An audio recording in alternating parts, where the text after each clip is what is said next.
About a day ago, I came across and was sent an incredibly sinister-looking project that is seeking funding on Kickstarter. Wave goodbye to cyberbullies and trolls. SocialAutopsy.com. We are about to break the internet, literally. How, exactly? I'll let their founder summarize in her own words. Hey guys, my name is Candace Owens and I am the founder of SocialAutopsy.com, the first ever search database that aggregates people's social behavior and creates real profiles for them. So what we do is we attach their words to their places of employment, and anybody in the entire world can search for them. What we are doing is figuratively lifting the masks up so nobody can hide behind, Twitter handles or privatized profiles. What could possibly go wrong? Now, how exactly are they going to get around your privatized profile? How are they going to know it's you if you're just using a Twitter handle and there's nothing to identify you? In other words, you might want to ask these folks how they discover users' real names. And their answer is quite simple. Screenshots are submitted anonymously by online friends of that user. Their friends, of course, know their full names and details. Yes, Social Autopsy is a snitching site, a digital mommy you can go tattle on your buddies to.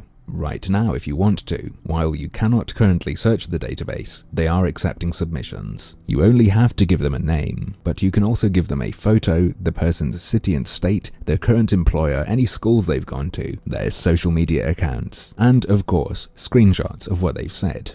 Just screenshots. When you're done filling all that out, you tick the little agreement box, which basically says, I promise what I've uploaded isn't fake. And whatever happens is my responsibility, not this company's. Then you submit it, anonymously. You don't identify yourself. Well, that is one way to get to what private accounts are posting and to attach names to anonymous accounts. However nasty the idea is, I will give them that. Some of what they're sent might be accurate. On the other hand, submissions they receive and post about people could turn out to be total nonsense fabricated to try to hurt that person's career. So there's that. There's no need to worry though. The service's founder has answered a question about that exact possibility. What if somebody creates a fake Facebook profile and so the screenshots that are being submitted aren't real?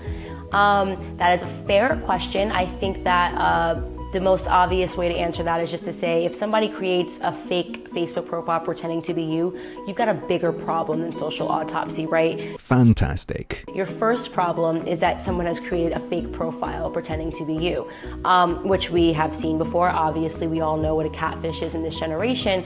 We're a secondhand problem and not one that's really that much of a threat. Social Autopsy, a second-hand problem, and not one that's really that much of a threat. Not quite as appealing as the other description they used. But I suspect one the 22,000 doctors, teachers, lawyers, you name it, they claim to be keeping profiles on might find more accurate, although I'm not really inclined to believe that number. Now, she does say, we allow you to write to us, we will investigate every claim if someone is purporting to be you. But let's just have a quick think about why that is bollocks. Someone makes a submission to their website. They put in your name, your details, everything about you, and the screenshot they attached is from a fake account, one that looks like yours but is not yours and has now been erased. Your account is private. How do they check? After they've trusted some random person's screenshot and put it up, they say they'll look into it if you complain. What would the proof be that you didn't write it? And a related issue, one that doesn't even require someone to pose as you. As I showed you earlier, in the video she says she doesn't want a Twitter handle to be a defense, and in the FAQ, they say they find users' real names through the submissions.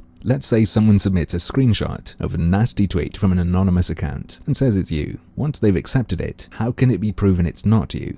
Hopefully, it's clear just how heinous their system is and how easily it could be used to attack someone. Submit a doctored screenshot and then use the archive as proof that they said something. Thankfully, most people seem to be repulsed by it, even at first glance. The core concept alone is enough to make people uncomfortable, but somehow it just gets worse and worse the longer I look at it. For example, this winning line from the CEO. We think the best time to be on our database is when you are a minor, because that's exactly what we're trying to do. We are trying to affect their, conscious when they're young so they know to use the internet more responsibly when they're older. They want people to send them information about kids their picture, the state and city they live in, what school they go to, and pictures of what they've said online. Everything that's on the submission form, to teach them a lesson. Also, they don't seem to be technically competent. Thanks to a post by gamertix.com, I learned that I can use the Social Autopsy website to look at various pictures of Hitler, such as this one, and massacred Jews, which I suspect their team did not intend to happen. Or maybe one of them needs to be added to the archive. And finally, to top it all off, let's take one last little close look at their Kickstarter video.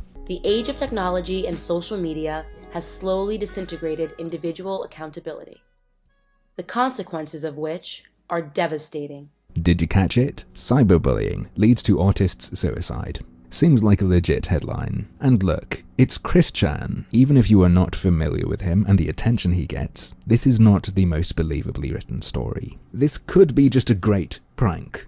If so, well done. You got a lot of people. If not, however, the people behind Social Autopsy are so incredibly incompetent that in a video advertising a service of theirs meant to fight cyberbullying and online harassment, they have spread a fake news story fabricated to bother a mentally disabled man. Given their stated goals, you'd think they'd be a bit more careful to avoid that. I guess they couldn't even wait for their service to open before they started archiving lies.